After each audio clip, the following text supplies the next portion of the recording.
A monumental week in the world of professional wrestling. At the first part of the week for good reasons, and the last part of the week for very bad reasons. Here to break it all down from Pro Wrestling Torch and the East Coast cast, it is Rich Fann. Rich, thank you very much for doing this today. How are you? I'm great, Peter. Thanks for having me on, and I'm looking forward to chatting about the week that was with you. Well, we'll start with the good, and it was very good, as Big E is the new WWE champion. This is my first time saying that out loud, and it sounds fantastic to say. I guess, first of all, just your reaction to something that is probably a few years late, but better late than never, I suppose. Yeah, I think one of my first reactions was amazement, pride, happiness, and then also the uh, the fact that it was such a momentous moment. I wound up writing like 1,700 words for this week's Torch newsletter, just talking about the history of it, because Big E being the fourth Black WWE champion in the history of the title is something that's pretty momentous. And also the fact that he won it from Bobby Lashley, also, the third guy who held it as a Black guy. So first time in history, a Black man has held the title and handed it to another Black man, which is, again, with Vince McMahon, Jess McMahon, the whole family. That's something that, again, like you said, with Big E in general, it's been a long time coming. Still a little too better late than never. But I really appreciated the reception the crowd gave, his coworkers, even folks who were out of the company like Bray Wyatt. He was just a good dude. So seeing a good dude get his moment in the sun is always welcome. Yeah, absolutely. And it was one of those moments of just pure joy. And it was a lot of times as wrestling fans, we can be too smart for our own good. And it's a lot of, oh, well, what are they doing instead of what is he doing and stuff like that. And I didn't want to let this is obviously a hot shot to deal with Monday Night Football. And what are they going to do next? Because they're probably going to screw it up because that's what they do. I tried at least for a night to keep that out of my mind. Were you able to do that? And have you been able to do that, I guess? Yeah, for the first night, absolutely. I think NXT kind of did a better job of being the reality bucket. And that was kind of disassociated from Big E, so I was still fine with it. But yeah, I think even the Money in the Bank as a concept is always going to be a hot shot. But then you double down with like you said, the Monday Night Football. My hope is that he isn't put in a position where every year we know the Monday night ratings are going to be what they are against MNF. But if they blame it on him, that will be apparent in the way he's treated after he loses the title, because we've seen Kofi. He receded right back to where they wanted him to be as soon as that title was out of his hands.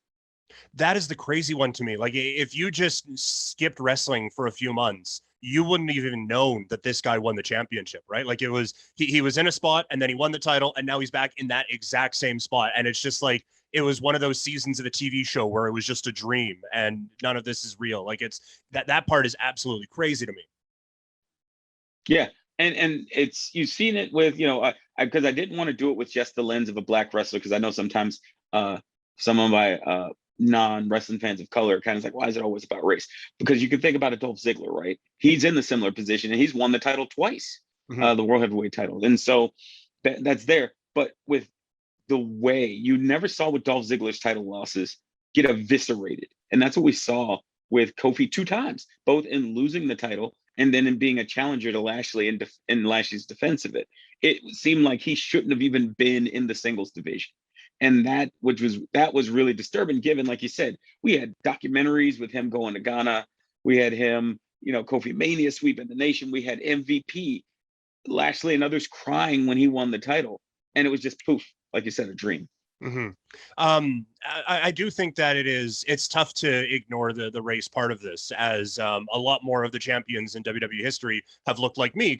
I mean, none of them look like me, but you know what I mean. But in terms of the importance of this moment in this time that we are in, how important is it to have, like you said, for the first time ever, a Black superstar passing the torch to another Black superstar? I think it's really important. And that's one of the parts I touched upon in my newsletter article. It's seeing yourself on television. Before this, for those of you, you said you jokingly said you didn't see, but we've seen tough dudes with beards that are white guys win the title. Mm-hmm. And that's what I see right now when I see you, Peter. Like, tough guy, beard, Raiders hat, ready to jack me up. You're most right. The tough part, but aside from that, yeah. But and so we've seen it, and with Black wrestlers, up and when I'm 40. So in '98 when The Rock won, for me as a teenager, the apex of cool was The Rock, and he was the only black champion that they'd ever had. And so to me, that meant in order to be a black guy and be champion in this company, you have to be a generationally cool, transcendent figure. And then I look around and I also see, no offense to him, Bob Backlund. And so it's like, wait, what? Yeah. And then if you look in the time between The Rock in '98 and Kofi Mania, Vince gave himself the title. So he's looking around his roster and he's like, could I? I think I'm going to need it. I'm going to need it. And so there were several people on Twitter who had made the I guess the thought that they were owning the conversation or derailing it by saying, well, it's fake, it's predetermined, so what does it matter? It's like, well, that makes it even worse, because that means in your schemings of something in an imagined world, you could not fathom a black man in your company holding your highest title. Right. And so seeing that jump from The Rock to Kofi, and now in the 3 years post Kofi, we've now seen 3 different Black World Champions with the WWE title, not the Universal, not the ECW, even though Vince gave himself that as well with Lashley. Is all of those things are kind of there, and so I'm really encouraged because my son, who isn't the biggest pro wrestling fan, he has the action figures. He knows who Big E is. He knows who Lashley is. He knows who he calls him Andre, but he knows him Andrade is. But that's him. Those are his guys. He sees them and he identifies. Rey Mysterio. I don't think there's a kid that will ever grow up and look at Rey Mysterio and not think, if he can do it, I can do it. And that's the greatest thing about Rey Mysterio. But they still didn't get that. They would, have to be dragged kicking and screaming to put him in world title picture. And so the more you get people who look like everyone who's in your demo, the better it is to retain those people. And heck, being selfish, maybe get some of them to want to come into your company. Look at Sasha Banks as a Afro-Latina wrestler. She said that Eddie Guerrero was one of her idols. And so seeing someone who, from a similar background, easy fix. You look at Bailey being bullied, looking at wrestling as something as an escape. You look at, now I think when you look at the New Day, when you look at, the Euros that come in like Becky Lynch, you have folks that can now say a touch tone, if she can do it, if they can do it, I can do it. And I think that helps them. A bit of perspective that I hadn't really considered what was from Post Wrestling, the Nuvian Wrestling Alliance, the show that they you were just on that one actually, and the talk around like what happened with Bianca at SummerSlam, and it's like, yes, like this has happened to Daniel Bryan before, but he's one of like 50. Bianca's one of like 3, and it's like, oh, that's not a perspective I had before. It's like, yeah, like that. I thought that was an interesting way of looking at things. Yeah, because it becomes an economy of scale when you think of it that way. It isn't just, these people are, it's just our regular booking. When you have that few people and you only give those people the opportunity and then snatch it out there, it's going to be a tough time, because when you're trying to explain to the folks who are following this, the question is going to be why. And you're saying, on one hand, as a booker, I'm sure Vince McMahon could be saying, I'm just doing what I do with everyone else. But you can't, because you haven't treated that clientele, that staff, like everyone else. It's not like we've seen the random, I always say with AEW, and I think I mentioned it on that Nubian Wrestling Advocates podcast, there isn't a black Darby Allin. Right. There isn't a black Orange Cassidy. The old alleged quote from Michael P.S. Hayes, a black wrestler with a gimmick other than being black is too many gimmicks.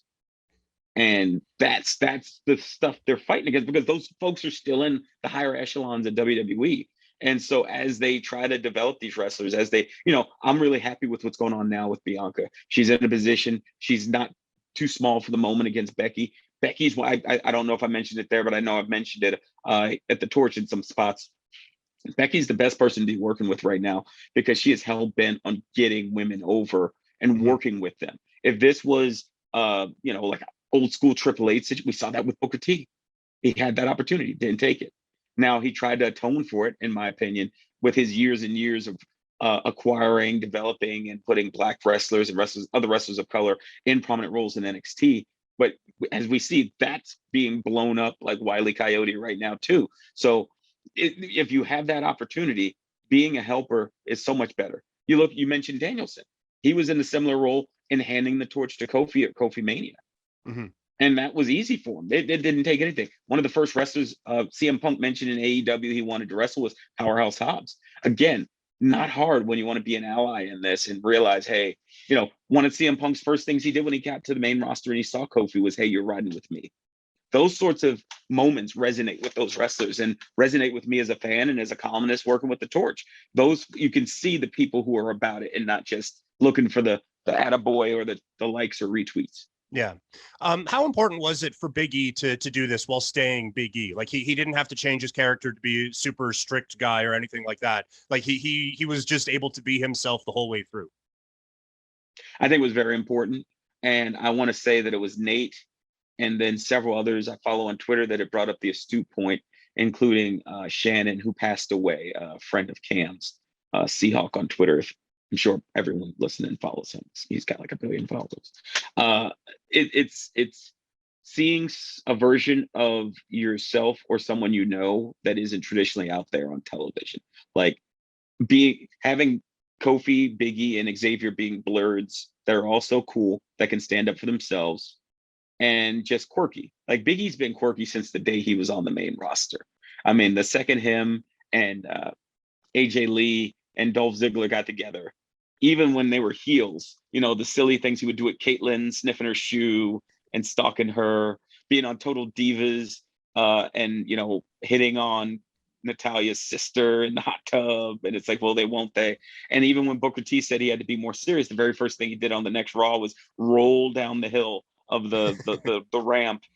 And it's like, that was his defiance. And it wasn't like an FU or something, but it was I'm going to be me and do this my way. And I'm glad he did, because in between doing it his way, he created things like Our Heroes Rock, which is a Black history program that is going to be GoFundMe funded and just give an opportunity for students to see themselves and see heroes from history that may have been left behind. And so being all of PWTorch, bringing all of that to the table is great. I look at the Corn Belt Cowboy in the indie scene, and he was played at Iowa, and Big E told him, hey, go to Black and Brave, get trained.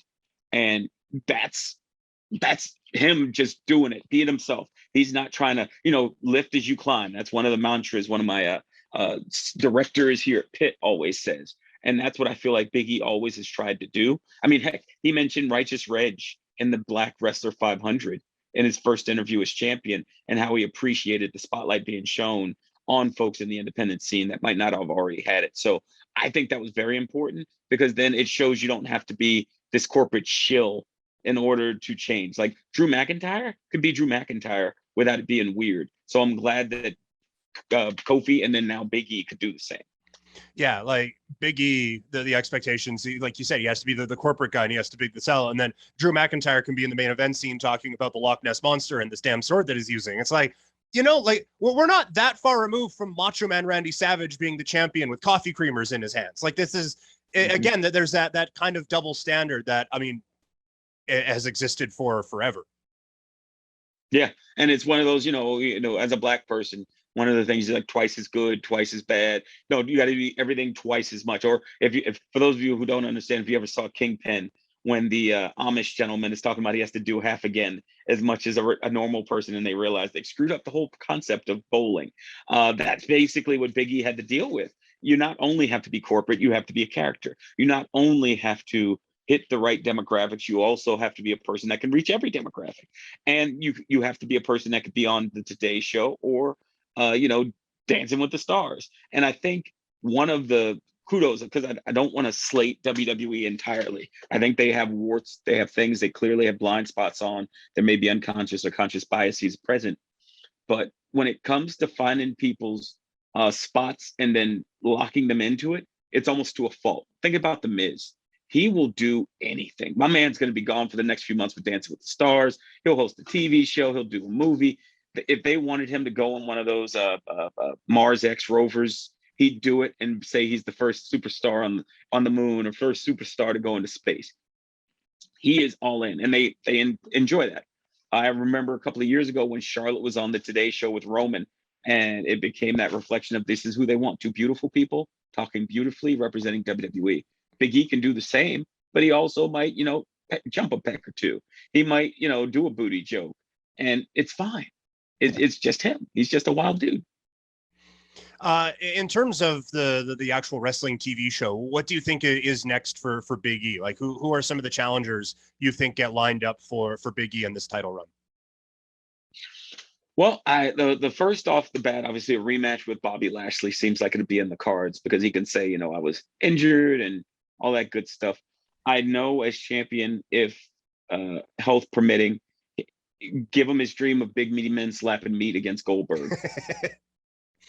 just give the man what he wants. Yeah. And the Batista, give me what I want. Just give him that. I also think, especially since he's going to be such a happy face, bringing in some folks either from SmackDown through the draft that's going to occur in the next 3 weeks, or elevating someone from, as much as I love Bronson Rex Steiner, let's not have him on Raw anytime soon. Let's not go too far.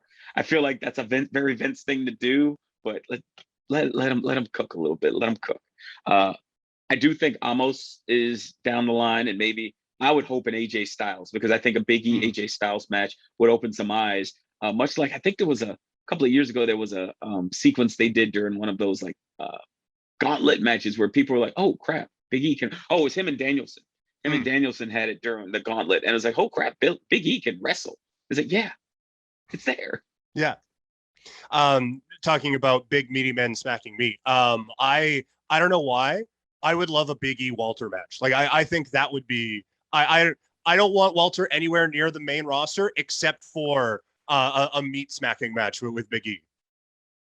I would love if he created almost like the U.S. Open challenge, a big meaty man slapping meat challenge. Like you got to qualify, like, and then you have people like, oh, that would be great, because in the back the other members of the New Day could be weighing and measuring them to see. It's like, this meat ain't big enough. Nope. Got to hit the bricks. It's like, nope. And then you get Walter's like, oh, we got a big one. Like, yeah. Beep, beep, beep, like coming in, like whatever alarm they want to use. I think that would be so fun. I think a super heavyweight challenge would be him and Walter, him and Goldberg, him and Keith Lee, him and Amos, even Amos. I think that would just be, revenge for his boys who got smoked by him at WrestleMania. I'm trying to think of another big man that we haven't thought of. The dude with Apollo, Dabba-Kato.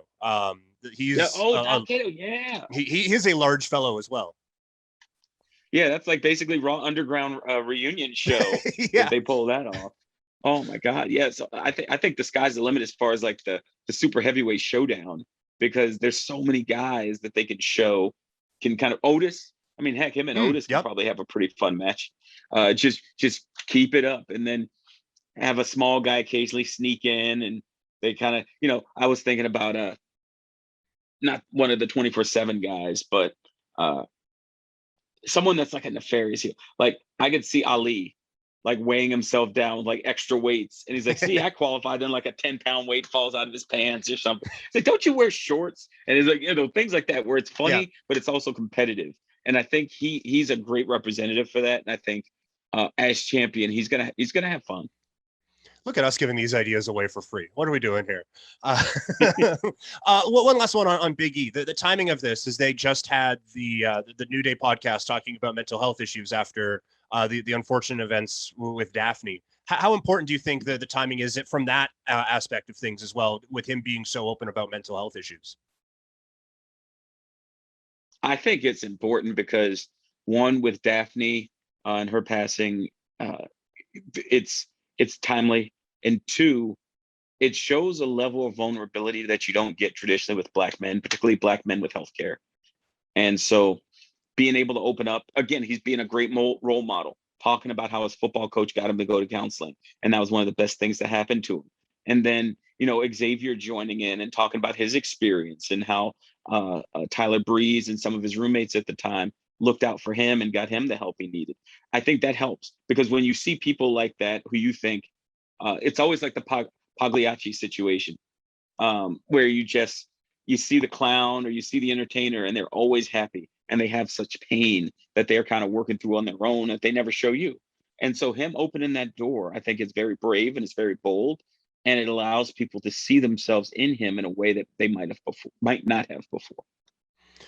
Shifting gears now to AEW, as they are on some kind of a roll right now with all of the additions they brought in, from CM Punk and now Bryan Danielson, Adam Cole. I guess there isn't really even a question here. I just kind of want to gush about how crazy AEW has been for the last little bit. Now Arthur Ashe Stadium, and they're doing the big things there. Like, it really is a great time to be a wrestling fan with what AEW is doing right now. Absolutely. And they want to emphasize triple underscore and then bold the fact that they're here for wrestling.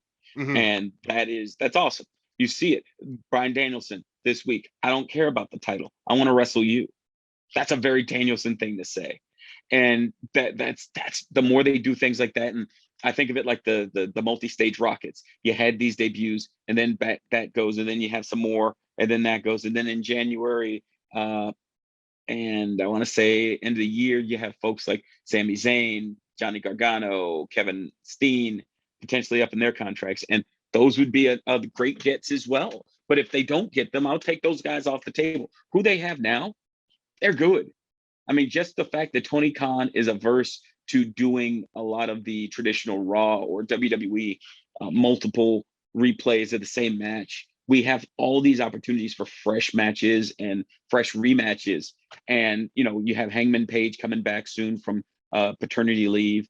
And so you're just going to have all these different elements that can be combustible. You have New Japan coming in. You have guys like Lee Moriarty. I'm a big fan of his, coming in as a young line, developing in their company, but also wrestling in MLW, hopefully wrestling for New Japan Strong. You have Darius Lockhart saying, hey, tune in, I hear a revolution's coming.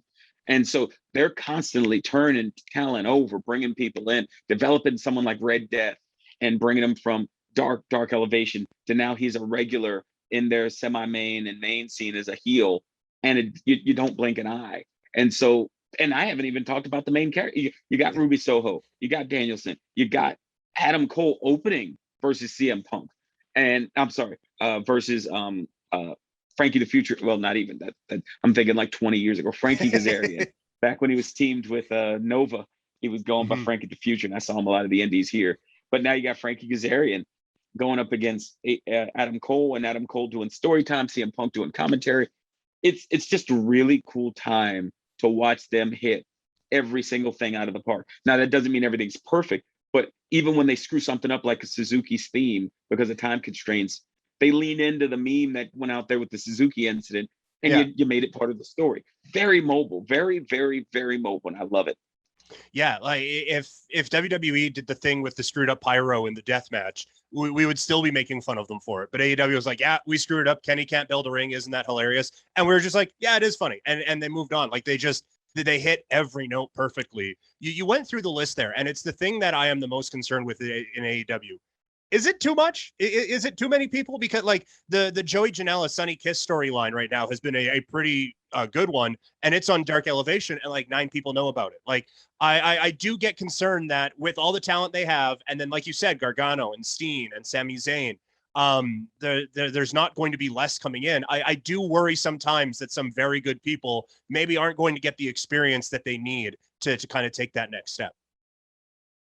I think some of it, and the thing that helps them with this is their openness to other companies, will be them allowing some of those wrestlers to go to other places and wrestle. Joey Janela, I said, is the secret VP of talent relations, because a lot of those GCW guys are there because he did his spring breaks and he'd been so transformative in some of the ideas of supporting folks like Marco Stunt, like Orange Cassidy, getting them in there, getting them shown, getting them spotlighted. And I think having him be able to still bounce around the indies is great. Having someone like a Jungle Boy on every other week, if not on Dynamite, at least talking on Dynamite, then maybe wrestling on Elevation or Dark or Rampage.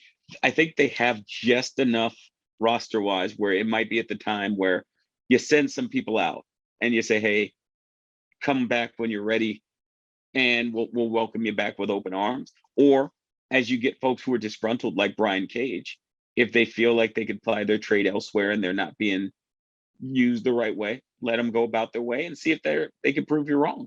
Mm-hmm. Yeah, no, that's fair. And I do like the other companies. On a quick aside, I like the off season thing has gone on a little bit too long. I will talk to anyone about how great MLW has been over the last little bit, and I feel like I'm just speaking into the abyss sometime. But like the Contra unit's fantastic. Give me all the Calvin Tankman, like just all of MLW right now. I am here for. Yeah, same here. I love the Opera Cup. I even love the fact that they went and got the Hearts to loan them the cup to use Right. for the tournament and talk about the history of it. I think the history is more important at times than the thing. Like it could just be this little cup. I'm sure, maybe one of the grandkids were using it to hold their Play-Doh at some point at the Calgary, estate. But now it's like this thing that people want. Or when you talked about Tankman, when he first showed up, I was like, what in the world? Because he does stuff for a man that big. I'm like, how? This is like, if I were to make him in a creator wrestler, it would say this limit doesn't exist. You can't do it. It's not possible. I was like, well, I'm looking at him right here, buddy. And Jacob Fatu, if there's a world I live in where Jacob Fatu is one of the scariest men in it, it's not real. Like I even cited, if you look at Roman's lei he wears for main event matches, Jacob was wearing it when he first won the MLW title. Mm-hmm. So I'm like, it's a family thing. Like, and so it's like, yeah, Roman's the cool one, but Jacob's the scary one. So just keep that in mind when you think about the family, and you're good. Yeah. Well, and the thing that I love that they did, like they have in the middle of the show, the PWI top 10 rankings for the heavyweight championship. And it's like, you have an hour show. You're not going to get these guys on every week, but just a reminder, like Alex Hammerstone's a bad dude. Like we're not going to see him this week, but here's a couple clips of him killing guys. Just a reminder that this guy will ruin you. I think that's brilliant. Yeah. And I think Hammerstone's a great example of a person who kind of bided his time. He could have hopped on Twitter and complained about, I'm not getting pushed, blah, blah, blah, blah, blah. Mm-hmm. Nope. Stayed what is it? The middleweight? No way. He's not a middleweight. He's it's the open weight title, right? Open weight. Yeah. Open. He's open weight champ. He's been pushing for that match, but he's been doing it like a competitor, not like I didn't get the role I wanted him to play. And there's such a difference. And look at him. I when I first saw him in New York, I thought he was like a stretched out Shane Douglas. And then the more I watched him, the more I'm like, no, man, this guy, he's got Shane Douglas's personality, his grit, his kind of like anger. But then doing moves like the Nightmare Pendulum at that size is just amazing. Yeah. And so seeing him and Jacob Fatu go at it finally, and that champ versus champ match is going to be great. Seeing Contra try to rule the world and then dealing with Azteca Underground and Jefe. Like magnificent. I think, and like you said, it is like screaming into the void sometimes, because with the plethora of wrestling shows you can watch, sometimes MLW gets pushed to the back of the line, and they really shouldn't. If we wanted to call some guys up from different promotions for our big meaty men open, there's a few there. Like we talked about Fatu and Hammerstone. Mil Muertes can smack it around as well, which is a weird thing that just came out of my mouth that I didn't think of before I said it. But they got some big dudes who can throw down as well. Yeah, and that would be, oh my God, the idea of Big E versus Jacob Fatu. Oh man. And the levels they could say, like, is he an agent for MLW? Is he an agent for Roman? Is he trying to undercut Big E to make sure that the bloodline stays like the number one? Like, oh, there's so many ways you can play. And then Hammerstone, I think, here's the problem though. If Hammerstone showed up for the big media open, Vince would probably drug him and keep him at the facility. He's like, no, pal, you're not going anywhere else. I got you now. Yeah. Because he would see him and he would do the Vince beam. He would see that happen again in real time. Just fall out of the chair and just pass out and just want. It's like, I want more. Yeah. One of the not fun stories from the pro wrestling world that came out today, and I will admit, I didn't know about this. I didn't watch Dark Side of the Ring last night, so I woke up on Twitter. Saw that Ric Flair was trending on Twitter, and oh shit, Ric Flair is trending on Twitter. I saw you retweeting about this. The plane ride from hell was the first up on the Dark Side of the Ring, and for me, and this is my ignorance, and I will fully admit to that, I just kind of thought it was, yeah, some wrestlers got drunk, they did some shit, and it's just the boys being the boys. And I think, unfortunately, it is the boys being the boys, and we're now realizing what that actually meant. But I guess your reaction to the stories that have come out from the plane ride from hell documentary. Yeah, that's exactly it. The plane ride from hell had always been presented to me as these guys got drunk, got high, got stupid, almost died because Brock Lesnar and Mr. Perfect got into a brawl and almost knocked the door off. And Vince is like losing his mind, JR is losing his mind, and a lot of people got fired. When you see it the way from the perspective of the flight attendants, and I'm going to be honest, the flight attendants were harrowing and brave in telling their story, but every time Tommy Dreamer tried to counterpoint it, it made the situation worse. Mm-hmm.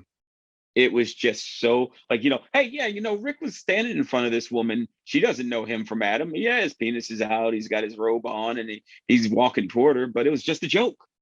I mean, I got 2 ponytails. That's a joke. I'm 50. What? That's crazy. It's like, dude, like, and I never wanted, especially as a man, I never wanted to have to come to, you have a wife, you have daughters. If your wife or your daughter had that experience, would you still say it's a joke? You should be able to have some empathy and figure out that wasn't a good situation. This woman is almost 20 years after the fact is breaking down.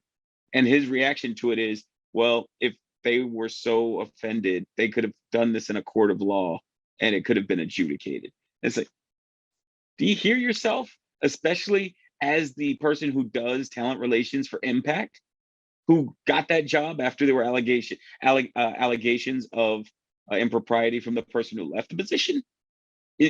What are you doing? And you go to Flair, and he's a guy who, these stories have been here for years, but the Ric Flair, just like Ric Flair, you have several notable Black wrestlers say Ric Flair used the N-word.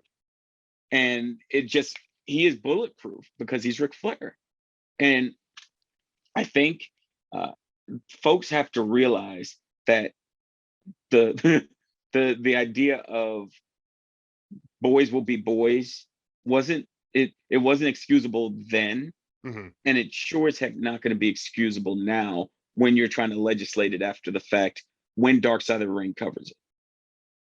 Yeah, and the whole, it was 20 years ago. It's like that woman is not living this as if it's 20 years ago. That woman is still experiencing this as if it happened yesterday. And to try to belittle that experience. And again, it's one where like I'm probably never going to be put in that position as a 6'4", closer to 300 pounds than I'd like to admit, white dude. That this is not a situation I'm probably going to be put in at any point in my life. And so for me to just be like, whatever, like that's ridiculous. And that is what a lot of the last couple of years have been about, where we have different incidents, and even the speaking out movement in pro wrestling, where it's, hey, a lot of this shit's been going on, and just boys will be boys isn't cutting it anymore. Yeah, and like you said, I saw several people this morning before I left for work say, write to Dark Side of the Ring and say you need to cover speaking out, cover Brit Res and kind of the sex pests and all the stuff going on there, and they do. And I think Jericho being the voice of this was very interesting, because as you had folks like Jim Ross ask the questions and answer them. That's the thing. I give Jim Ross a ton of credit, because he could have played dumb during any of these incidents, but he always just stands right in front of the firing squad where no one else will and own up to everything that happened. Like, you have Vince and Linda McMahon, the president and his wife at that point, I think the COO maybe of the company, just they're at the front of the plane and they're like, nah. So you're telling me these women are in danger, and you have the highest ranking female staff member of the company, and she just could give 2 craps. Right. And that's the disappointing thing.